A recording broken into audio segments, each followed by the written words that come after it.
ਸਤਿ ਸ੍ਰੀ ਅਕਾਲ। Punjab plus ਦੀ interaction series 'ਚ ਸਾਰੇ ਦਰਸ਼ਕਾਂ ਦਾ ਸਵਾਗਤ ਹੈ। ਅੱਜ ਆਪਣੇ ਵਿੱਚ ਕਰਨਲ ਜੈਬਲ ਜੀ, ਜਿਹੜੇ ਪੰਜਾਬ ਪਲਸ ਦੇ ਐਡੀਟਰ ਇਨ ਚੀਫ ਹੈ, ਉਹ ਆਪਣੇ ਵਿੱਚ ਹੈ। ਕਰਨਲ ਸਾਹਿਬ ਦਾ ਬਹੁਤ ਬਹੁਤ ਸਵਾਗਤ ਹੈ। ਤੇ ਅੱਜ ਦਾ ਜਿਹੜਾ ਵਿਸ਼ੇ ਹੈ, ਟੌਪਿਕ ਹੈ, ਪੰਜਾਬ ਦਾ ਕਰੰਟ ਇਸ਼ੂ ਹੈ, ਜਲੰਧਰ ਬਾਈ ਇਲੈਕਸ਼ਨ।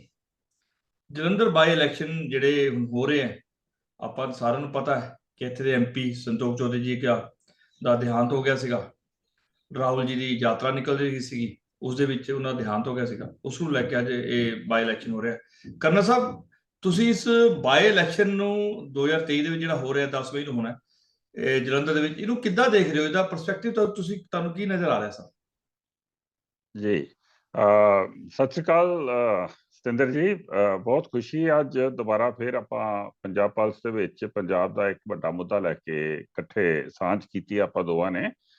ਤੇ ਮੈਂ ਤੇ ਇਹ ਕਹਾਂਗਾ ਕਿ ਐਸੀ ਇਲੈਕਸ਼ਨ ਦੁਬਾਰਾ ਨਾ ਹੋਏ, ਪ੍ਰਮਾਤਮਾ ਨਾ ਕਰਨ, ਕਿਉਂਕਿ ਇਲੈਕਸ਼ਨ ਕਰਨ ਦਾ ਰੀਜ਼ਨ ਸੀਗਾ ਕਿ ਜਿਹੜੇ ਸਾਡੇ ਇੱਥੋਂ ਦੇ ਮੈਂਬਰ ਆਫ ਪਾਰਲੀਮੈਂਟ ਸੀਗੇ, ਬੜੇ ਸਤਿਕਾਰਯੋਗ, ਬੜੇ ਮਾਨਯੋਗ ਸੰਤੋਖ ਚੌਧਰੀ ਜੀ, ਉਹਨਾਂ ਦਾ ਦੇਹਾਂਤ ਹੋ ਗਿਆ ਸਡਨਲੀ। ਤੇ ਇਸ ਕਾਰਨ ਇਲੈਕਸ਼ਨ ਹੋਈ। ਸੰਤੋਖ ਚੌਧਰੀ ਜੀ ਇੱਕ ਵੱਡੇ ਲੀਡਰ ਸੀਗੇ, ਉਹਨਾਂ ਨੂੰ ਲੋਕਾਂ ਨੇ ਚੁਣਿਆ ਸੀਗਾ, ਜਿਹਦੇ ਕਾਰਨ ਕਿ ਉਹ ਬਹੁਤ ਮਾਣ ਦੇ ਪਾਤਰ ਨੇ। ਤੇ 2 ਵਾਰ ਉਹਨਾਂ ਦੀ ਇਲੈਕਸ਼ਨ ਹੋਈ ਸੀ, 2014 ਚ ਵੀ ਜਿੱਤੇ ਸੀਗੇ, 2019 ਦੇ ਵਿੱਚ ਦੁਬਾਰਾ ਜਿੱਤੇ। ਤੇ ਸਭ ਤੋਂ ਪਹਿਲੇ ਤੇ ਉਹਨਾਂ ਦੀ ਫੈਮਿਲੀ ਨੂੰ ਕੰਡੋਲੈਂਸਿਸ ਦਿੰਦੇ ਹੋਏ ਤੇ ਉਹਨਾਂ ਨੂੰ ਸ਼ਰਧਾਂਜਲੀ ਦਿੰਦੇ ਹੋਏ ਫਿਰ ਅਸੀਂ ਆਪਣਾ ਇਹ ਸ਼ੁਰੂ ਕਰਾਂਗੇ। ਹੁਣ ਜਦੋਂ ਭਾਣਾ ਹੋ ਗਿਆ ਹੈ ਤੇ ਇਲੈਕਸ਼ਨ ਹੋ ਰਹੀ ਹੈ ਤੇ ਉਹਦੇ ਬਾਰੇ ਗੱਲਬਾਤ ਕਰਨੀ ਤੇ ਉਹਦੇ ਬਾਰੇ ਚਰਚਾ ਕਰਨੀ ਵੀ ਬਹੁਤ ਜ਼ਰੂਰੀ ਹੋ ਜਾਂਦੀ ਹੈ। ਸੋ ਜੋ ਤੁਸੀਂ ਪੁੱਛੋਗੇ, ਜੋ ਮੇਰਾ ਇਹਦੇ 'ਚ ਨਜ਼ਰੀਆ ਹੈ, ਉਹ ਮੈਂ ਤੁਹਾਨੂੰ ਜ਼ਰੂਰ ਦੱਸ ਦੇਵਾਂਗਾ। ਸਰ, ਜਿਹੜਾ ਇਹ ਇਲੈਕਸ਼ਨ ਹੋ ਰਿਹਾ ਹੈ, ਜੇ ਅਸੀਂ ਤੋਂ ਥੋੜਾ ਪਿੱਛੇ ਜਾਵਾਂਗੇ ਜਾਂ ਆਪਾਂ ਅੱਜ ਦੀ ਡੇਟ ਦੇ ਵਿੱਚ ਦੇਖਦੇ ਹਾਂ, ਇਹ ਇੱਕ ਕੰਸਟੀਚੁਐਂਸੀ, ਰਿਜ਼ਰਵ ਕੰਸਟੀਚੁਐਂਸੀ ਹੈ ਪਾਰਲੀਮੈਂਟ ਦੀ। ਇਹਦੇ ਵਿੱਚ ਤੁਹਾਨੂੰ ਕੀ ਲੱਗਦਾ, ਇਹਦੇ ਕਿਹੜੇ ਕਿਹੜੇ ਆਮ ਹੋ ਸਕਦੇ ਆ ਇਸ ਰਿਜ਼ਰਵ ਕੰਸਟੀਚੁਐਂਸੀ? ਹਾਂਜੀ, ਇਹ ਬਹੁਤ ਅੱਛਾ ਸਵਾਲ ਹੈ ਤੁਹਾਡਾ। ਸਭ ਤੋਂ ਪਹਿਲੇ ਤੇ ਸਾਡੀ ਗੱਲਬਾਤ ਕਰਨ ਤੋਂ ਪਹਿਲੇ ਮੈਂ ਇਹ ਜਲੰਧਰ ਦੇ ਬਾਰੇ ਕੁਝ ਦੱਸਣਾ ਚਾਹੁੰਦਾ ਕਿ ਜਲੰਧਰ ਕੀ ਹੈਗਾ। ਜਲੰਧਰ ਦੇ ਬਾਰੇ ਸਾਡੇ ਦਰਸ਼ਕਾਂ ਨੂੰ ਪਤਾ ਹੋਣਾ ਚਾਹੀਦਾ ਹੈ। ਇਹ ਬਹੁਤ ਇੰਪੋਰਟੈਂਟ ਇੱਕ ਕਨਸਟੀਟੂਐਂਸੀ ਹੈ। ਤੇ ਜਲੰਧਰ ਪੰਜਾਬ ਦੀ 3rd ਮੋਸਟ ਪੋਪੂਲਸ ਸਿਟੀ ਹੈ, ਬਹੁਤ ਮੰਨੀ ਹੋਈ ਪ੍ਰਾਚੀਨ ਸਿਟੀ ਹੈ, ਬਹੁਤ ਪੁਰਾਣੀ ਏਂਸ਼ੰਟ ਸਿਟੀ ਹੈਗੀ ਹੈ ਜਲੰਧਰ। ਤੇ ਇੰਨੇ ਟਾਈਮ ਦੇ ਵਿੱਚ ਇਹਦਾ ਨਾਮ ਹੀ ਘੱਟ ਵੱਧ ਹੀ ਚੇਂਜ ਹੋਇਆ ਹੈ। ਜਲੰਧਰ ਦੇ ਬਾਰੇ 'ਚ ਵੇਦਾਸ ਦੇ ਵਿੱਚ ਵੀ ਦੱਸਿਆ ਜਾਂਦਾ ਹੈ, ਇੰਡਸ ਵੈਲੀ ਸਿਵਲਾਈਜੇਸ਼ਨ ਦੇ ਵਿੱਚ ਵੀ ਜਲੰਧਰ ਦੀ ਗੱਲ ਆਉਂਦੀ ਹੈ। ਤੇ ਇਹਦਾ ਨਾਂ ਜਿਹੜਾ ਹੈਗਾ ਉਹ ਜਲ ਅੰਦਰ ਮਤਲਬ ਕਿ ਬਿਆਸ ਤੇ ਸਤਲੁਜ ਦੇ ਵਿੱਚ ਵਸੀ ਹੋਈ ਇਹ ਦੁਆਬਾ ਦੀ ਇੱਕ ਸਿਟੀ ਹੈਗੀ ਹੈ, ਬਹੁਤ ਇੰਪੋਰਟੈਂਟ ਸਿਟੀ ਹੈ। ਤੇ ਆਬਵੀਅਸਲੀ ਜਦੋਂ ਇੰਪੋਰਟੈਂਟ ਹੈਗੀ ਹੈ ਤੇ ਮੇਰੇ ਹਿਸਾਬ ਦੇ ਨਾਲ ਤੇ ਬਿਲਕੁਲ ਸੈਂਟਰ ਦੇ ਵਿੱਚ ਪੈਂਦੀ ਹੈ। ਇਸ ਵੇਲੇ ਤੇ ਪੰਜਾਬ ਦੇ ਵਿੱਚ ਪਹਿਲੇ ਤੇ ਸਾਈਡ ਦੇ ਉੱਤੇ ਸੀਗੀ। ਤੇ ਇਹ ਓਵਰ ਦ ਇਅਰਸ ਇੱਥੇ ਕਈ ਕੁਝ ਬਹੁਤ ਚੰਗਾ ਹੋਇਆ। ਇੱਕ ਤੇ ਬਹੁਤ ਸਾਫ਼ ਸੁਥਰੀ ਸਿਟੀ ਹੈ ਤੇ ਬੜੀ ਵੱਡੀ ਇੰਡਸਟਰੀਅਲ ਹੱਬ ਹੈ, ਮਿਲਟਰੀ ਸਟੇਸ਼ਨ ਹੈ। ਉਹਦੇ ਨਾਲ ਫਿਰ ਇੱਥੋਂ ਦੀ ਜ਼ਮੀਨ ਬੜੀ ਫਰਟਾਈਲ ਹੈ, ਕਿਉਂਕਿ ਦੋਵੇਂ ਪਾਸੇ ਇਹਦੇ ਰਿਵਰਸ ਚੱਲਦੇ ਨੇ। ਤੇ ਇੰਡਸਟਰੀਅਲ ਹੱਬ ਦੇ ਵਿੱਚ ਇਹਦੇ 'ਚ ਸਪੋਰਟਸ ਦੀ ਇਕਵਿਪਮੈਂਟ, ਲੈਦਰ ਦੀ ਇਕਵਿਪਮੈਂਟ, ਹੈਂਡ ਟੂਲਸ, ਫਰਨੀਚਰ, ਬਹੁਤ ਦੇਰ ਤੋਂ ਇਹ ਚੀਜ਼ਾਂ ਇੱਥੋਂ ਦੀਆਂ ਬਹੁਤ ਫੇਮਸ ਨੇ। ਮੈਂ ਤੁਹਾਨੂੰ ਇਹ ਦੱਸ ਦੇਵਾਂ ਕਿ ਸਪੋਰਟਸ ਦੇ ਵਿੱਚ, ਕ੍ਰਿਕਟ ਤੇ ਫੁੱਟਬਾਲ ਦੇ ਵਿੱਚ, ਨੈਸ਼ਨਲ ਇੰਟਰਨੈਸ਼ਨਲ ਲੈਵਲ ਓਲੰਪਿਕਸ ਦੇ ਵਿੱਚ ਇੱਥੋਂ ਦੇ ਬਣੇ ਹੋਏ ਹੀ ਬਾਲਸ ਤੇ ਬੈਟਸ ਤੇ ਸਾਰੀ ਇਕਵਿਪਮੈਂਟ ਜਿਹੜੀ ਹੈ ਇੱਥੇ ਬਣ ਕੇ ਜਾਂਦੀ ਹੁੰਦੀ ਸੀਗੀ। ਐਜ਼ ਅ ਕੰਟੋਨਮੈਂਟ ਇਹ ਬਹੁਤ ਪੁਰਾਣੀ ਕੰਟੋਨਮੈਂਟ ਹੈ, ਬ੍ਰਿਟਿਸ਼ ਟਾਈਮ ਦੀ ਕੰਟੋਨਮੈਂਟ ਹੈਗੀ ਹੈ। ਤੇ ਉਹ ਬੜੀ ਸੋਹਣੀ ਕੰਟੋਨਮੈਂਟ ਹੈ। ਉੱਥੇ ਵੱਡੇ ਵੱਡੇ ਪੁਰਾਣੇ ਘਰ ਵੀ ਹੈਗੇ ਨੇ। ਤੇ ਉਹ ਇੱਕ ਪੂਰਾ ਕੋਰ ਹੈਡਕੁਆਟਰ ਹੈ ਉੱਥੇ। ਕੋਰ ਹੈਡਕੁਆਟਰ ਮਤਲਬ ਕਿ 3 ਡਿਵੀਜ਼ਨਸ ਨੂੰ ਜੋ ਕਮਾਂਡ ਕਰਦਾ ਹੈ ਸਟ੍ਰੈਟੇਜਿਕਲੀ। ਉਸ ਤਰੀਕੇ ਦੇ ਨਾਲ ਜਲੰਧਰ ਇੱਕ ਬਹੁਤ ਇੰਪੋਰਟੈਂਟ ਜਗ੍ਹਾ ਹੈਗੀ ਹੈ as a cantonment. So cantonment ਦੇ ਵੀ ਉੱਥੇ ਜਿਹੜੇ ਪੋਲੀਟਿਕਸ ਹੈਗੇ ਨੇ ਉਹ ਕਾਫੀ ਹੈਗੇ ਨੇ। ਤੇ ਦੂਸਰੀ ਗੱਲ, ਜਲੰਧਰ ਤੋਂ ਬੜੇ ਵੱਡੇ ਸ਼ਖਸੀਅਤਾਂ ਜਿਹੜੀਆਂ ਨੇ ਉਹ ਆਈਆਂ ਨੇ। ਸਪੋਰਟਸਮੈਨ ਬੜੇ ਵੱਡੇ ਰਹੇ ਨੇ, ਇੰਟੈਲੈਕਚੁਅਲਸ ਬਹੁਤ ਵੱਡੇ ਰਹੇ ਨੇ। ਇੱਥੋਂ ਦੇ ਕੀ ਕਹਿੰਦੇ ਨੇ officers, army officers, IAS officers, ਬਹੁਤ ਇਹਦਾ ਮਾਨ ਸਨਮਾਨ ਹੈਗਾ ਜਲੰਧਰ ਦੇ ਕੋਲ। ਤੇ ਅਨਫੋਰਚੂਨੇਟਲੀ ਪਿੱਛੇ ਜੇ ਕੁਝ ਸਾਲਾਂ ਤੋਂ ਇੱਥੋਂ ਦੀ ਮਾਈਗ੍ਰੇਸ਼ਨ ਵੀ ਮੇਰੇ ਖਿਆਲ ਸਭ ਤੋਂ ਜ਼ਿਆਦਾ ਹੋ ਰਹੀ ਹੈ, ਜੋ ਕਿ ਇੱਕ ਬੜਾ ਅਨਫੋਰਚੂਨੇਟ ਕੰਮ ਹੈਗਾ। ਸੋ ਇਹ ਹੋ ਗਿਆ ਤੁਹਾਡਾ ਜਲੰਧਰ ਦੀ ਜਿਹੜੀ ਗੱਲਬਾਤ ਹੈ। ਤੇ ਹੁਣ ਅਗਰ ਅਸੀਂ ਗੱਲ ਕਰੀਏ ਇੱਥੋਂ ਦੇ ਪੋਲਿਟਿਕਸ ਦੀ, ਤੇ ਇੱਥੋਂ ਦੀ ਰਿਜ਼ਰਵਡ ਕਨਸਟੀਟੂਐਂਸੀ ਇਹ ਹੈਗੀ ਹੈ, ਕਿਉਂਕਿ ਇਸ ਏਰੀਆ 'ਚ ਮੋਸਟਲੀ OBCs, ਦਲਿਤਸ ਜਿਹੜੇ ਨੇ, ਡਿਫਰੈਂਟ ਕਾਸਟ ਦੇ, ਡਿਫਰੈਂਟ ਕ੍ਰੀਡਸ ਦੇ, ਉਹ ਕਾਫੀ ਪਾਏ ਜਾਂਦੇ ਨੇ ਇਸ ਏਰੀਏ ਦੇ ਵਿੱਚ। ਕ੍ਰਾਸ ਕਲਚਰ ਜੋ ਬਹੁਤ ਜ਼ਿਆਦਾ ਹੋਇਆ ਹੈ। ਤੇ ਇਨ ਐਨੀ ਕੇਸ ਤੁਹਾਨੂੰ ਪਤਾ ਹੀ ਹੈ ਕਿ ਆਪਣੇ ਪੰਜਾਬ ਦੇ ਵਿੱਚ 32% ਤੇ ਦਲਿਤਸ ਐਂਡ OBCs ਨੇ। ਅਸੀਂ ਐਸੇ ਵੈਸੇ ਉਹਨਾਂ ਨੂੰ ਮੰਨਦੇ ਨਹੀਂ ਹਾਂ। ਸਾਡੀ ਜਿਹੜੀ ਸਿੱਖੀ ਹੈ, ਅਸੀਂ ਦੋਵੇਂ ਸਿੱਖ ਹੈਗੇ ਆ, ਸਾਡੇ ਵਾਸਤੇ ਇਹ ਲਫ਼ਜ਼ ਵੀ ਯੂਜ਼ ਕਰਨਾ ਗਲਤ ਹੈ, ਕਿਉਂਕਿ ਅਸੀਂ ਸਾਰੇ ਸਿੰਘ ਹੈਗੇ ਆ। ਪਰ ਕਿਉਂਕਿ ਇਹ ਡੈਫੀਨੇਸ਼ਨ ਹੈਗੀ ਹੈ, ਤੇ ਇਸ ਵਾਸਤੇ ਉਹਨੂੰ ਰਿਜ਼ਰਵਡ ਕਨਸਟੀਟੂਐਂਸੀ ਬਣਾਇਆ ਹੋਇਆ ਹੈ। ਤੇ ਇੱਥੇ ਜ਼ਿਆਦਾ ਜਿਹੜੇ ਵੋਟਰੀਜ਼ ਹੈਗੇ ਨੇ ਉਹ ਦਲਿਤ ਸਮਾਜ ਦੇ ਹੈਗੇ ਨੇ, ਸਾਡੇ ਸਿੱਖ ਭਰਾ ਨੇ। ਮੈਂ ਇਹ ਕਹਾਂਗਾ, ਦਲਿਤ ਕਹਿਣਾ, ਸਾਡੇ ਸਿੱਖ ਭਰਾ ਜੋ ਦਲਿਤ ਨੇ ਉਹ ਨੇ ਇੱਥੋਂ ਦੇ ਵੋਟਰੀਜ਼। ਕਰਨ ਸਾਹਿਬ, ਤੁਸੀਂ ਇਹ ਸਾਰਾ ਜਦੋਂ ਦੱਸਿਆ, ਤੇ ਆਪਾਂ ਇੱਕ ਗੱਲ ਤਾਂ ਚਲੋ ਬਾਅਦ ਚੋਂ ਕਰਾਂਗੇ ਵੀ ਕਿਹੜੀ ਪਾਰਟੀ ਜਿੱਤੇਗੀ, ਕਿਹੜੀ ਪਾਰਟੀ ਨੂੰ ਵੋਟਾਂ ਮਿਲਣਗੀਆਂ, ਕਿਆ ਹੋਣਗੀਆਂ, ਉਹ ਇੱਕ ਅਲੱਗ ਐਨਾਲਿਸਿਸ ਹੈ, ਉਹ ਕਿਸੇ ਦਿਨ ਕਰਾਂਗੇ। ਪਰੰਤੂ ਅੱਜ ਦੇ ਤੁਹਾਨੂੰ ਜਲੰਧਰ ਦੇ ਵਿੱਚ ਕੀ ਮੁੱਦੇ ਹੈ, ਤੇ ਹੋਰ ਕਿਆ ਇਹਨਾਂ ਦੇ ਮੁੱਦੇ ਹੋਣੇ ਚਾਹੀਦੇ, ਇਹਨਾਂ 'ਚ ਕੋਈ ਤੁਹਾਨੂੰ ਕੋਈ ਨਜ਼ਰ ਆਉਂਦਾ? ਇਸ ਦੇ ਬਾਰੇ ਥੋੜਾ ਚਾਨਣਾ ਪਾਓ। ਦੇਖੋ, ਮੈਂ ਸਮਝਦਾ ਸਤਿੰਦਰ ਜੀ ਕਿ ਇਸ ਇਲੈਕਸ਼ਨ ਦੇ ਨਾਲ ਕਿਸੇ ਤਰ੍ਹਾਂ ਵੀ ਪੋਲਿਟਿਕਸ ਦੇ ਵਿੱਚ, ਪੋਲੀਟੀਕਲ ਐਸਟੈਬਲਿਸ਼ਮੈਂਟਸ ਦੇ ਵਿੱਚ ਕੋਈ ਖਾਸ ਫਰਕ ਨਹੀਂ ਪੈਣਾ ਹੈ। ਪਰ ਇਹ ਜਿਹੜੀ ਬਹੁਤ ਅਨਫੋਰਚੂਨੇਟ ਵਜ੍ਹਾ ਦੇ ਨਾਲ ਇਲੈਕਸ਼ਨ ਹੋਈ ਹੈ, ਇਹਦਾ ਇੱਕੋ ਹੀ ਲਾਭ ਹੈਗਾ ਕਿ ਜਦੋਂ ਸਾਰੀਆਂ ਇਲੈਕਸ਼ਨਸ ਹੁੰਦੀਆਂ ਨੇ, ਸਾਰੀਆਂ ਕਨਸਟੀਟੂਐਂਸੀਜ਼ ਦੇ ਵਿੱਚ ਇਲੈਕਸ਼ਨਸ ਹੁੰਦੀਆਂ ਨੇ, ਤੇ ਵੋਟਰ ਨੂੰ ਤੁਹਾਨੂੰ ਪਤਾ ਹੈ ਇਲੈਕਸ਼ਨ ਦਾ ਮਾਹੌਲ ਕਿੰਨਾ ਬੜਾ ਫਾਸਟ ਮੂਵਿੰਗ ਮਾਹੌਲ ਬਣ ਜਾਂਦਾ ਹੈ। ਵੋਟਰ ਨੂੰ ਸਾਰਾ ਟਾਈਮ ਸੋਚਣ ਦਾ ਵੀ ਮੌਕਾ ਨਹੀਂ ਮਿਲਦਾ, ਘਰ ਦੇ ਵੀ ਕੰਮ ਕਰਨੇ ਹੁੰਦੇ ਨੇ ਸਾਰੇ ਉਹਨਾਂ ਦੇ ਕੋਲ। ਇਹ ਇੱਕ ਐਸਾ ਟਾਈਮ ਹੈ ਜਦੋਂ ਕਿ ਇਹ being a mid election, voter ਜੋ ਹੈ ਬੜਾ ਸੋਚ ਸਮਝ ਕੇ ਆਪਣੀ ਵੋਟ ਦੇ ਸਕਦਾ ਹੈ। ਤੇ ਇਹ ਤੇ ਹਮੇਸ਼ਾ ਹੀ ਦੇਖਿਆ ਗਿਆ ਕਿ ਜਲੰਧਰ ਦੇ ਵਿੱਚ ਹਮੇਸ਼ਾ ਸੋਚ ਸਮਝ ਕੇ ਹੀ ਵੋਟਸ ਜਿਹੜੇ ਨੇ ਦਿੰਦੇ ਨੇ। ਕੋਈ ਏਦਾਂ ਪੱਖਪਾਤ ਨਹੀਂ ਹੁੰਦਾ, ਜ਼ਿਆਦਾ ਰਿਲੀਜਨ ਨਹੀਂ ਇਨਵੋਲਵ ਹੁੰਦਾ।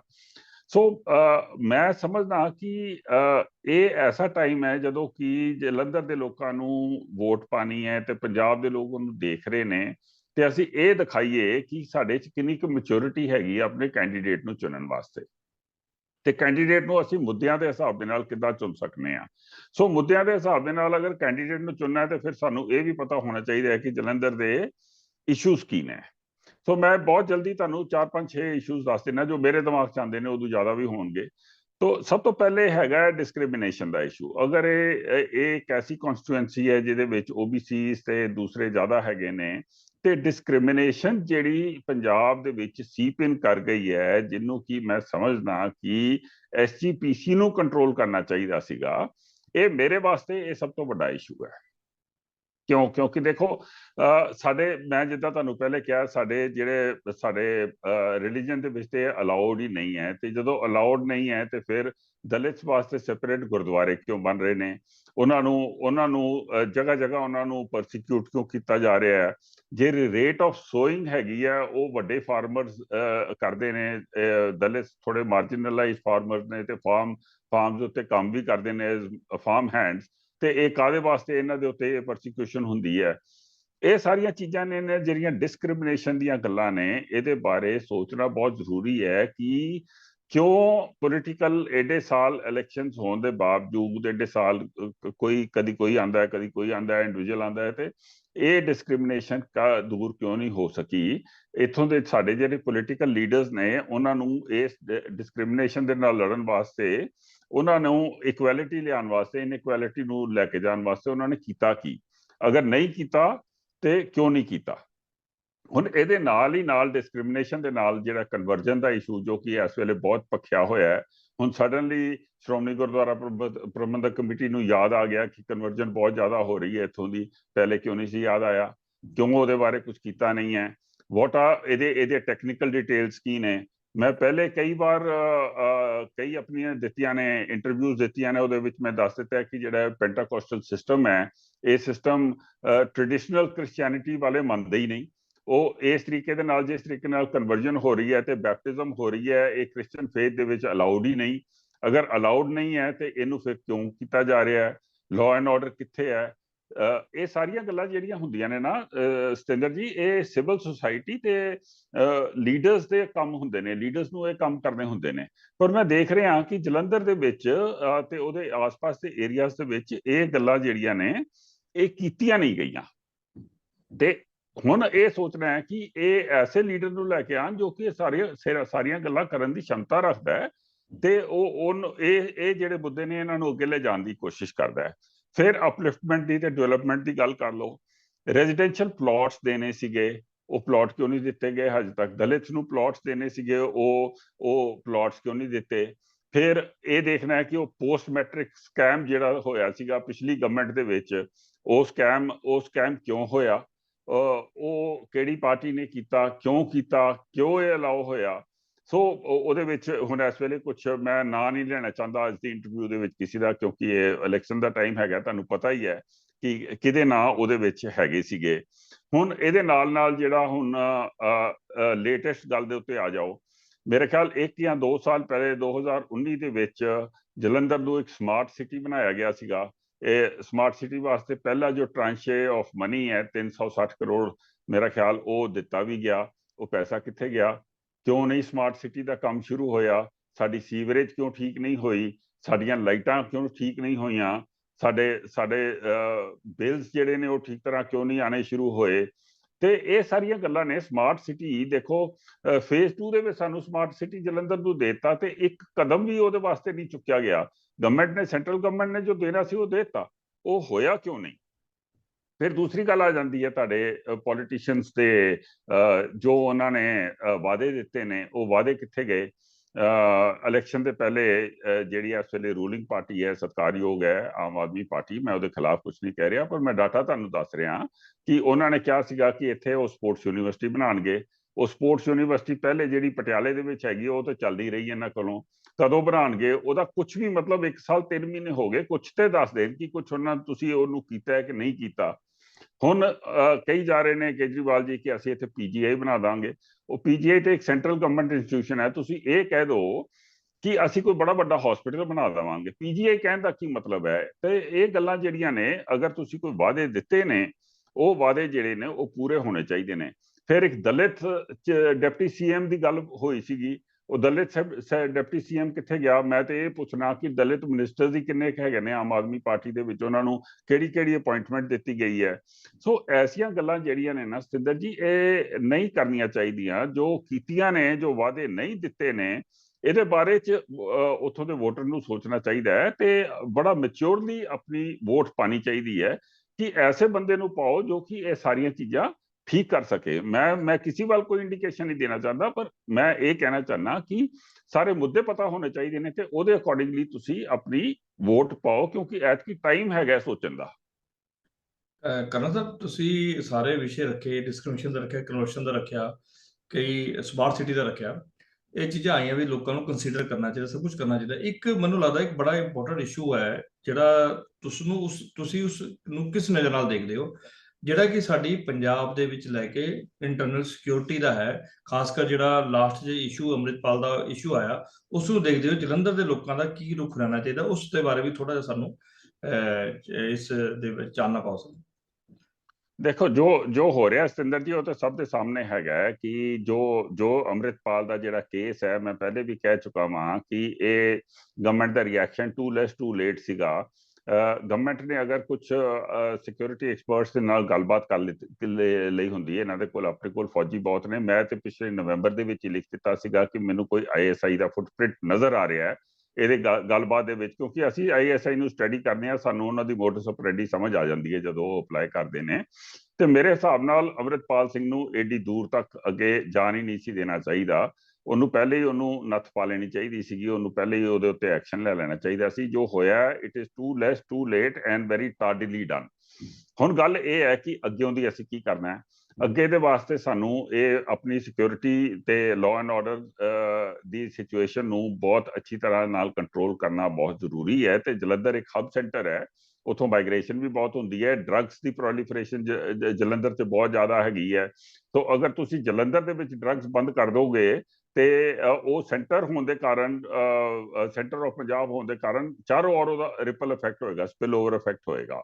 ਇਸ ਵਾਸਤੇ ਉੱਥੇ ਡਰੱਗਸ ਦੇ ਬਾਰੇ, ਗੈਂਗਸਟਰਿਜ਼ਮ, ਅੱਛਾ ਸੈਂਡ ਮਾਈਨਿੰਗ ਵੀ ਉਸ ਏਰੀਆ ਦੇ ਵਿੱਚ ਦੋ ਰਿਵਰ ਬੈਡਸ ਦੇ ਵਿੱਚ ਹੈਗਾ ਜਲੰਧਰ, ਸੋ ਸੈਂਡ ਮਾਈਨਿੰਗ ਵੀ ਉੱਥੇ ਮੈਕਸਿਮਮ ਹੈਗੀ ਹੈ, ਗੁੰਡਾਗਰਦੀ ਵੀ ਮੈਕਸਿਮਮ ਹੈਗੀ ਹੈ। ਤੇ ਮੈਂ ਤੁਹਾਡੀ ਗੱਲ ਬਿਲਕੁਲ ਮੰਨਣਾ ਕਿ ਸਿਕਿਉਰਿਟੀ ਤੇ ਕੌਣ ਸਿਕਿਉਰਿਟੀ ਨੂੰ ਸਹੀ ਤਰੀਕੇ ਨਾਲ ਸੰਭਾਲ ਸਕਦਾ ਹੈ। ਦੇਖੋ ਹਜੇ ਤੱਕ ਤੇ ਗਵਰਨਮੈਂਟ ਤੇ ਜਲੰਧਰ ਦੇ ਇਲੈਕਸ਼ਨ ਦੇ ਨਾਲ ਗਵਰਨਮੈਂਟ ਤੇ ਚੇਂਜ ਨਹੀਂ ਹੋਏਗੀ, ਜਿਹੜੀ ਇੱਥੋਂ ਦੀ ਹੈਗੀ ਹੈ ਪੰਜਾਬ ਦੀ ਗਵਰਨਮੈਂਟ ਹੈ, ਪਰ ਕੋਈ ਐਸਾ ਲੀਡਰ ਉੱਥੇ ਆ ਜਾਣਾ ਚਾਹੀਦਾ ਹੈ ਜੋ ਕਿ ਮੁੱਦਿਆਂ ਨੂੰ ਖੜਾ ਕਰ ਸਕੇ ਤੇ ਪ੍ਰੈਸ਼ਰ ਪਾਇਆ ਜਾ ਸਕੇ ਗਵਰਨਮੈਂਟ ਦੇ ਉੱਤੇ, ਸਟੇਟ ਗਵਰਨਮੈਂਟ ਦੇ ਉੱਤੇ, ਕਿ ਉਹ ਪਰਫਾਰਮ ਕਰੇ। ਤੇ ਨਾਲ ਐਸਾ ਵੀ ਹੋ ਜਾਏ ਕਿ ਸੈਂਟਰ ਦੇ ਉੱਤੇ ਵੀ ਕੁਝ, ਸੈਂਟਰ ਨੂੰ ਵੀ ਇਨਫੋਰਮੇਸ਼ਨ ਜਾਏ ਕਿ ਸੈਂਟਰ ਕਿਸ ਤਰੀਕੇ ਦੇ ਨਾਲ ਸਟੇਟ ਗਵਰਨਮੈਂਟ ਦੀ ਮਦਦ ਕਰ ਸਕਦਾ ਹੈ, ਤਾਂ ਕਿ ਰਲ ਮਿਲ ਕੇ ਪੰਜਾਬ ਦੀ security, drugs, migration, environment, send mafia, ਗੁੰਡਾਗਰਦੀ, ਇਹਨਾਂ ਸਾਰੀਆਂ ਚੀਜ਼ਾਂ ਨੂੰ ਸੰਭਾਲਣ ਦੀ ਤੁਹਾਡੇ ਕੋਲ ਸ਼ਮਤਾ ਆ ਜਾਏ। ਦੂਸਰੀ ਗੱਲ ਜਿਹੜੀ ਪੰਜਾਬ ਦੇ ਵਿੱਚ ਇੱਥੇ ਇਸ ਵੇਲੇ ਸਤਿੰਦਰ ਜੀ ਬਹੁਤ ਵੱਡਾ ਪ੍ਰੋਬਲਮ ਹੈ ਕਿ ਸੈਂਟਰ ਦੀਆਂ ਬਹੁਤ ਸਾਰੀਆਂ ਸਕੀਮਸ ਨੇ ਜੋ ਕਿ ਇੱਥੇ ਅਪਲਾਈ ਨਹੀਂ ਹੁੰਦੀਆਂ, ਟਾਡੀ ਤਰੀਕੇ ਨਾਲ ਅਪਲਾਈ ਹੁੰਦੀਆਂ ਨੇ, ਪੂਰੇ ਤਰੀਕੇ ਨਾਲ ਅਪਲਾਈ ਨਹੀਂ ਹੁੰਦੀਆਂ, ਉਹਦੇ ਬਾਰੇ ਕਿਸੇ ਨੂੰ ਪਤਾ ਨਹੀਂ ਹੈ। ਸੋ ਮੈਂ ਤੇ ਇਹ ਚਾਹਾਂਗਾ ਕਿ ਕੋਈ ਐਸਾ ਇੱਥੇ ਆਏ ਮੈਂਬਰ ਆਫ ਪਾਰਲੀਮੈਂਟ, ਜਿਹੜੀ ਮਰਜ਼ੀ ਪਾਰਟੀ ਦਾ ਹੋਏ, ਉਹ ਘੱਟ ਤੋਂ ਘੱਟ ਸੈਂਟਰ ਦੀਆਂ ਸਕੀਮਸ ਨੂੰ ਇੱਥੇ, ਕਿਉਂਕਿ ਇੱਥੇ ਜ਼ਿਆਦਾ ਦਲਿਤ ਰਹਿੰਦੇ ਨੇ, ਉਹਨਾਂ ਦੇ ਵਾਸਤੇ ਬਹੁਤ ਸਕੀਮਸ ਨੇ। ਮੈਂ ਬਹੁਤ ਜਲਦੀ ਤੁਹਾਨੂੰ 5-7 ਸਕੀਮਸ ਬੋਲ ਦਿੰਦਾ ਜਿਹੜੀਆਂ ਕਿ ਮੇਰੇ ਹਿਸਾਬ ਦੇ ਨਾਲ ਇੱਥੇ ਚੰਗੀ ਤਰ੍ਹਾਂ ਆਫਿਸ ਖੁੱਲ ਕੇ ਉਹਨਾਂ ਨੂੰ ਅਪਲਾਈ ਹੋਣਾ ਚਾਹੀਦਾ ਹੈ। ਤੁਹਾਡੀ ਸੁਕੰਨਿਆ ਸਮਰਿੱਧੀ ਹੋ ਗਈ, ਉਜਵਲਾ ਹੋ ਗਈ, ਜਿਹਦੇ ਨਾਲ ਤੁਹਾਨੂੰ ਉਹ ਮਿਲਦਾ ਹੈ, ਫ੍ਰੀ ਗੈਸ ਕਨੈਕਸ਼ਨ ਮਿਲਦਾ ਹੈ। ਵੂਮੈਨ ਸੈਲਫ ਹੈਲਪ ਗਰੁੱਪ ਹੋ ਗਏ, ਅੰਤੋਦਇਆ ਯੋਜਨਾ ਜਿਹਨੂੰ ਕਹਿੰਦੇ ਨੇ, ਜਿਹਦੇ ਨਾਲ ਬਿਜ਼ਨਸ ਵੱਧ ਸਕਦੀ ਹੈ, ਜਨ ਧਨ ਜਿਹਦੇ ਨਾਲ ਤੁਹਾਨੂੰ ਲੋਨਸ ਮਿਲ ਸਕਦੇ ਨੇ, ਮੁਦਰਾ ਜੋ ਕਿ ਬਹੁਤ ਹੀ ਇੰਪੋਰਟੈਂਟ ਹੈ, ਉਹਦੇ ਨਾਲ ਤੁਹਾਡੇ MSME ਜਿਹੜੀ ਸਮਾਲ ਸਕੇਲ ਇੰਡਸਟਰੀ ਹੈਗੀ ਹੈ, ਜੋ ਕਿ ਇੱਕ ਗੜ੍ਹ ਸੀਗਾ ਕਿਸੇ ਜ਼ਮਾਨੇ ਦੇ ਵਿੱਚ ਜਲੰਧਰ ਦਾ, ਉਹ ਕਾਫੀ ਰਿਵਾਈਵ ਹੋ ਸਕਦੀ ਹੈ, ਉਹ ਸਕੀਮ ਲਗਾਣੀ। ਸੁਰੱਖਿਆ ਬੀਮਾ, ਜਨ ਆਰੋਗਿਆ ਜਿਹੜਾ ਤੁਹਾਡਾ ਆਯੂਸ਼ ਹੈਲਥ ਸਕੀਮ ਹੈਗੀ ਹੈ, ਉਹ ਅੱਜ ਕੱਲ ਸੁਣਨ ਦੇ ਵਿੱਚ ਆ ਰਿਹਾ ਹੈ ਕਿ ਉਹਦੇ ਵਾਸਤੇ ਪੈਸੇ ਹੀ ਹੈ ਨਹੀਂ, ਕਿੱਧਰ ਪੈਸੇ ਗਏ ਮੈਨੂੰ ਪਤਾ ਨਹੀਂ, ਪਰ ਆਯੂਸ਼ ਇੱਕ ਬਹੁਤ ਇੰਪੋਰਟੈਂਟ ਚੀਜ਼ ਹੈ ਛੋਟੇ ਤਬਕੇ ਦੇ ਲੋਕਾਂ ਦੇ ਵਾਸਤੇ, ਜਿਹੜੇ ਏਡੇ ਅਮੀਰ ਨਹੀਂ ਨੇ, ਉਹਨਾਂ ਦੇ ਵਾਸਤੇ ਬਹੁਤ ਜ਼ਰੂਰੀ ਹੈ। ਤੇ ਆਯੂਸ਼ ਨੂੰ ਸਹੀ ਤਰੀਕੇ ਦੇ ਨਾਲ ਲਗਾਉਣਾ, ਅਟਲ ਪੈਨਸ਼ਨ ਬਹੁਤ ਜ਼ਰੂਰੀ ਹੈ। ਜਿਹੜੇ ਬੰਦਿਆਂ ਦੇ ਕੋਲ ਪੈਸੇ ਨਹੀਂ ਨੇ, ਅਗਰ ਤੁਸੀਂ ਆਪਣਾ ਠੀਕ ਤਰ੍ਹਾਂ ਕਰੋ ਤੇ ਹਸਬੈਂਡ ਵਾਈਫ ਦੇ ਕੋਲ 60 ਸਾਲ ਦੇ ਬਾਅਦ 10-10 ਹਜ਼ਾਰ ਰੁਪਇਆ ਆ ਸਕਦਾ ਹੈ। ਸੋ ਇਹ ਸਾਰੀਆਂ ਸਕੀਮਾਂ ਹੈਗੀਆਂ ਨੇ, ਇਹਨਾਂ ਨੂੰ ਸਹੀ ਤਰੀਕੇ ਨਾਲ ਅਪਲਾਈ ਕਰਨਾ ਪੰਜਾਬ ਦੇ ਵਿੱਚ ਨਹੀਂ ਹੋ ਰਹੀਆਂ ਨੇ, ਇਹਨਾਂ ਦਾ ਹੋਣਾ ਬਹੁਤ ਜ਼ਰੂਰੀ ਹੈ। ਮੈਂ ਤੇ ਸਾਰੀਆਂ ਪਾਰਟੀਆਂ ਨੂੰ ਕਹਾਂਗਾ ਕਿ ਇਹਨਾਂ ਨੂੰ ਅੱਛੀ ਤਰ੍ਹਾਂ ਸਟੱਡੀ ਕਰਕੇ ਇਹਨਾਂ ਨੂੰ ਲਗਾਉਣ ਦੀ ਕੋਸ਼ਿਸ਼ ਕਰੋ, ਤੇ ਉਮੀਦ ਕਰਾਂਗਾ ਕਿ ਜੋ ਇੱਥੇ ਆਏਗਾ ਮੈਂਬਰ ਆਫ ਪਾਰਲੀਮੈਂਟ, ਉਹ ਇਹ ਸਾਰੀਆਂ ਸੈਂਟਰਲ ਸਕੀਮਸ ਨੂੰ ਲਗਾ ਕੇ ਲੋਕਾਂ ਦੀ ਜਿਹੜੀ ਕੁਆਲਿਟੀ ਆਫ ਲਾਈਫ ਹੈ ਉਹਨੂੰ ਇੰਪਰੂਵ ਕਰੇਗਾ। ਕਰਨਲ ਸਾਹਿਬ, ਤੁਸੀਂ ਅੱਜ ਆਪਾਂ ਜਿਹੜਾ ਅੱਜ ਵਿਸ਼ੇ ਅਸੀਂ ਛੇੜਿਆ ਹੈ, ਜਿਹੜਾ ਅਸੀਂ ਅੱਜ ਕੀਤਾ ਹੈ, ਉਸ ਦੇ ਵਿੱਚ ਕਈ ਚੀਜ਼ਾਂ ਨਿਕਲ ਕੇ ਆਈਆਂ ਤੇ ਮੈਨੂੰ ਲੱਗਦਾ ਦਰਸ਼ਕਾਂ ਨੂੰ ਵੀ, ਸਾਡੇ ਪੰਜਾਬ ਪਾਸੇ ਦੇ ਦਰਸ਼ਕਾਂ ਨੂੰ ਵੀ ਸਮਝ ਆਉਣਗੀਆਂ ਔਰ ਉਸ ਨੂੰ ਵੀ ਕੈਰੀ ਫਾਰਵਰਡ ਕਰਨਗੇ। ਤੇ ਤੁਸੀਂ ਸਾਡਾ ਅੱਜ ਟਾਈਮ ਕੱਢਿਆ ਸਾਡੇ ਲਈ, ਔਰ ਅੱਜ ਇੰਨੀ ਅੱਛੀ ਤੁਸੀਂ ਜਾਣਕਾਰੀ ਦਿੱਤੀ ਹੈਗੀ। ਔਰ ਲੈਟਸ ਸੀ ਕਿ ਪੰਜਾਬ ਦੇ ਜਿਹੜੇ ਇਸ ਸਮੇਂ ਜਲੰਧਰ ਵਿੱਚ ਇਲੈਕਸ਼ਨ ਹੋਣੇ ਆ, ਮਿਡ ਟਰਮ ਇਲੈਕਸ਼ਨ ਹੋਣੇ, ਉਹਦੇ ਵਿੱਚ ਕੀ ਹੁੰਦਾ। ਸਾਨੂੰ ਲੱਗਦਾ ਵੀ ਜੋ ਵੀ ਜਨਤਾ ਕਰੇਗੀ ਅੱਛਾ ਕਰੇਗੀ। ਪੰਜਾਬ ਪੁਲਿਸ ਸਾਰਿਆਂ ਨੂੰ ਸਾਧੂਵਾਦ ਵੀ ਕਰਦਾ ਵੀ ਪੂਰੀ ਤਰ੍ਹਾਂ ਇਸ ਇਲੈਕਸ਼ਨ ਦੇ ਵਿੱਚ ਸਾਰੇ ਭਾਗ ਲੈਣ। ਇਸੀ ਨਾਲ ਮੈਂ ਤੁਹਾਡਾ ਬਹੁਤ ਬਹੁਤ ਸ਼ੁਕਰੀਆ ਕਰਦਾ ਤੇ ਪੰਜਾਬ ਪੁਲਿਸ ਦੇ ਵੀ ਸਰੋਤਿਆਂ ਦਾ ਵੀ ਬਹੁਤ ਬਹੁਤ ਸ਼ੁਕਰੀਆ। ਸਤਿ ਸ੍ਰੀ ਅਕਾਲ, ਜੈ ਹਿੰਦ। ਹਾਂਜੀ ਸਰ। ਥੈਂਕ ਯੂ ਸਤਿੰਦਰ ਜੀ। ਬਸ ਇੱਕੋ ਹੀ ਗੱਲ ਹੈ ਕਿ ਜਿਹੜਾ ਮੈਂ ਕਹਿ ਰਿਹਾ ਸਾਰਿਆਂ ਨੂੰ ਕਿ ਦਲਿਤ ਸਾਡੇ ਭਰਾ ਨੇ, ਸਾਡੀ ਕੌਮ ਦੇ ਵਿੱਚ ਇਹ ਚੀਜ਼ਾਂ ਨਹੀਂ। ਮੈਨੂੰ ਤੇ ਬਹੁਤ ਖਾਸ ਦਲਿਤ ਦੇ ਨਾਲ ਇੱਕ ਗੱਲ ਤੇ ਫੌਜੀ ਹੋਣ ਦੇ ਉੱਤੇ ਪਿਆਰ ਹੈ, ਕਿਉਂਕਿ ਮੈਂ ਤੁਹਾਡੇ ਮਾਧਿਅਮ ਤੋਂ ਇਹ ਦੱਸਣਾ ਚਾਹੁੰਦਾ ਕਿ ਇੱਕ ਸਿੱਖ ਹਲਾਈ ਯੂਨਿਟ ਹੁੰਦੀ ਹੈ ਮਜਬੀ ਸਿੰਘਾਂ ਦੀ, ਜੋ ਕਿ ਉਸ ਟਾਈਮ ਦੇ ਉੱਤੇ ਆਪਣੇ ਆਪ ਨੂੰ ਗੁਰੂ ਗੋਬਿੰਦ ਸਿੰਘ ਜੀ ਦੇ ਟਾਈਮ ਦੇ ਉੱਤੇ ਲੈ ਕੇ ਜਾਂਦੀ, ਆਪਣੇ ਆਪ ਨੂੰ ਪ੍ਰੇਰਿਤ ਰੱਖਦੀ ਹੈ। ਉਹ ਸਾਡੀ ਆਰਮੀ ਦੀ ਇੱਕ ਸਭ ਤੋਂ ਅੱਛੀ, ਸਭ ਤੋਂ ਤਗੜੀ ਯੂਨਿਟ ਦੇ ਵਿੱਚੋਂ ਇੱਕ ਮੰਨੀ ਜਾਂਦੀ ਹੈ। ਉਹਦਾ ਮੋਟੋ ਵੀ ਦੇਖ ਤੇ ਫਤਿਹ ਹੈ, ਤੇ ਉਹਦੇ ਵਿੱਚ ਸਾਰੇ ਮਜ਼ਹਬੀ ਸਿੰਘ ਹੁੰਦੇ ਨੇ। ਤੇ ਇਹ ਮਤਲਬ ਕਿੰਨਾ ਵੱਡਾ ਯੋਗਦਾਨ ਹੈਗਾ ਸਾਡਾ। ਮੈਂ ਤੁਹਾਨੂੰ ਦੱਸਣਾ ਚਾਹੁੰਦਾ ਕਿ ਸਿੱਖ ਹਲਾਈ ਯੂਨਿਟ ਜਿਹੜੀ ਹੈ, ਉਹਦੇ 'ਚ ਇੱਕ ਅਸ਼ੋਕ ਚੱਕਰ, 5 ਮਹਾਵੀਰ ਚੱਕਰ, 16 ਕੀਰਤੀ ਚੱਕਰ, 23 20 ਚੱਕਰ, ਮਤਲਬ ਤੁਸੀਂ ਅੰਦਾਜ਼ਾ ਲਗਾ ਲਓ ਕਿ ਕਿਹੜੇ ਤਰੀਕੇ ਨਾਲ। ਹੁਣ ਪਿੱਛੇ ਜੇ ਮੈਂ ਇਸ ਵਾਸਤੇ ਗੱਲ ਕਰ ਰਿਹਾ ਕਿਉਂਕਿ ਪਿੱਛੇ ਜੇ 4 ਜਿਹੜੇ ਬੱਚੇ ਸਾਡੇ ਜਿਹੜੇ ਸ਼ਹੀਦ ਹੋਏ ਨੇ ਉਹ ਸਿੱਖ ਲਾਈ ਯੂਨਿਟ ਦੇ ਸੀਗੇ। ਤੇ ਮੈਂ ਗਵਰਨਮੈਂਟ ਨੂੰ ਇਹ ਵੀ ਕਹਿਣਾ ਚਾਹਨਾ, ਸਟੇਟ ਗਵਰਨਮੈਂਟ ਨੂੰ, ਕਿ ਸਾਨੂੰ ਇਹ ਸਾਰੀਆਂ ਜਿਹੜੀਆਂ ਗੱਲਾਂ ਨੇ ਦੂਈ ਦਵੈਤ ਨੂੰ ਪਿੱਛੇ ਕਰਨ ਦੇ ਵਾਸਤੇ ਸਿਵਲ ਸੁਸਾਇਟੀ ਨੂੰ ਅੱਗੇ ਇਕੱਠੇ ਵਧਣਾ ਚਾਹੀਦਾ ਹੈ। ਸਿੱਖ ਲਾਈ ਦੇ 3 ਚੀਫ ਰਹੇ ਨੇ, ਉਹਨਾਂ ਦੇ ਵਿੱਚੋਂ ਲਾਸਟ ਸੀਗੇ ਜਨਰਲ ਨਰਾਵਨੇ। ਤੁਸੀਂ ਦੇਖਿਆ ਹੋਏਗਾ ਕਿ ਉਹ ਜਦੋਂ ਵੀ ਆਉਂਦੇ ਸੀ ਸਤਿ ਸ੍ਰੀ ਅਕਾਲ ਕਹਿੰਦੇ ਸੀਗੇ। ਸੋ ਮੈਂ ਇਹ ਚਾਹਾਂਗਾ ਕਿ ਅਸੀਂ ਉਹ ਜਿਹੜੀ ਇਹ ਗੱਲ ਫੌਜੀ ਸਿਖਾ ਰਹੇ ਨੇ ਉਸ ਗੱਲ ਨੂੰ ਅਸੀਂ ਅਪਲਾਈ ਕਰੀਏ ਤੇ ਇਹਨੂੰ ਰਿਜ਼ਰਵਡ ਕਨਸਟੀਟੂਐਂਸੀ ਕਹਿ ਕੇ ਜਾਂ ਇਹ ਕਹਿ ਕੇ ਇਹ ਵੋਟ ਬੈਂਕਸ ਨੂੰ ਆਪਸ ਦੇ ਵਿੱਚ ਨਾ ਵੰਡੀਏ। ਇਹਦੋਂ ਚੰਗਾ ਹੈ ਕਿ ਅਸੀਂ ਇਸ਼ੂਜ਼ ਦੇ ਉੱਤੇ ਕੰਮ ਕਰੀਏ ਤੇ ਐਸੇ ਬੰਦੇ ਨੂੰ ਲੈ ਕੇ ਆਈਏ ਜੋ ਕਿ ਸਾਡੀ ਸਟੇਟ ਦੇ ਵਾਸਤੇ ਚੰਗਾ ਹੈ, ਸਾਡੇ ਸੂਬੇ ਦੇ ਵਾਸਤੇ ਚੰਗਾ ਹੈ, ਸਾਡੇ ਕਨਸਟੀਟੂਐਂਸੀ ਦੇ ਵਾਸਤੇ ਚੰਗਾ ਹੈ ਤੇ ਜੋ ਕੰਮ ਕਰ ਸਕਦਾ ਹੈ। ਮੇਰਾ ਮਤਲਬ at the end of it all, sorry ਤੁਸੀਂ ਕਹਿਤਾ ਸੀਗਾ ਪਰ ਇਹ ਗੱਲ ਮੈਨੂੰ ਕਹਿਣੀ ਬਹੁਤ ਜ਼ਰੂਰੀ ਲੱਗੀ ਕਿ ਇਹ ਗੱਲ ਜਿਹੜੀ ਹੈ ਆਪਾਂ ਲੈਟ ਅਸ ਗੋ ਬਿਯੋਂਡ ਰਿਲੀਜਨ, ਕਿਉਂਕਿ ਸਾਨੂੰ ਹੁਕਮ ਹੀ ਨਹੀਂ ਹੈ ਇਸ ਤਰੀਕੇ ਨਾਲ ਆਪਣੇ ਆਪ ਨੂੰ ਵੰਡਣ ਦਾ। ਤੇ ਅਸੀਂ ਇਸ਼ੂਜ਼ ਦੇ ਉੱਤੇ ਚੱਲੀਏ ਤੇ ਜਿੰਨੇ ਕੁ ਮੈਨੂੰ ਇਸ਼ੂਜ਼ ਪਤਾ ਸੀ ਉਹ ਅੱਜ ਮੈਂ ਤੁਹਾਨੂੰ ਦੱਸ ਦਿੱਤੇ ਨੇ। ਜੋ ਇਸ਼ੂਜ਼ ਨੂੰ ਠੀਕ ਕਰ ਸਕਦਾ ਹੈ ਉਹੀ ਆਏ ਮੇਰੇ ਹਿਸਾਬ ਦੇ ਨਾਲ। ਤੁਸੀਂ ਅੱਜ ਬਹੁਤ ਅੱਛਾ ਦੱਸਿਆ ਤੇ ਮੈਨੂੰ ਲੱਗਦਾ ਸਰੋਤਿਆਂ ਨੂੰ ਵੀ ਅੱਜ ਚੰਗਾ ਵੀ ਲੱਗੇਗਾ। ਔਰ ਕਈ ਚੀਜ਼ਾਂ ਹੈਗੀਆਂ ਜਿਹੜੀਆਂ ਸਾਨੂੰ ਬਿਯੋਂਡ ਰਾਜਨੀਤੀ, ਜਿੱਦਾਂ ਕਿ ਹੈ ਬਿਯੋਂਡ ਰਿਲੀਜਨ, ਸਾਨੂੰ ਕੰਮ ਕਰਨਾ ਚਾਹੀਦਾ। ਔਰ ਸਾਰੇ ਮੈਨੂੰ ਲੱਗਦਾ ਜਲੰਧਰ ਦੇ ਜਿਹੜੇ ਲੋਕ ਹੈ ਉਸ ਮਾਮਲੇ ਦੇ ਵਿੱਚ ਆਪਣਾ ਸੰਗਿਆਨ ਲੈਣਗੇ ਔਰ ਕੰਮ ਕਰਨਗੇ। ਤੁਹਾਡਾ ਬਹੁਤ ਬਹੁਤ ਸ਼ੁਕਰੀਆ। ਪੰਜਾਬ ਪੁਲਿਸ ਵੱਲੋਂ ਤੁਸੀਂ ਆਏ ਹੋ, ਤੁਹਾਡਾ ਵੀ ਆਪਣੇ ਸਰੋਤਿਆਂ ਦਾ ਵੀ ਬਹੁਤ ਬਹੁਤ ਸ਼ੁਕਰੀਆ। ਸਤਿ ਸ਼੍ਰੀ ਅਕਾਲ, ਜੈ ਹਿੰਦ, ਵੰਦੇ ਮਾਤਰਮ। ਥੈਂਕ ਯੂ, ਸਤਿ ਸ਼੍ਰੀ ਅਕਾਲ।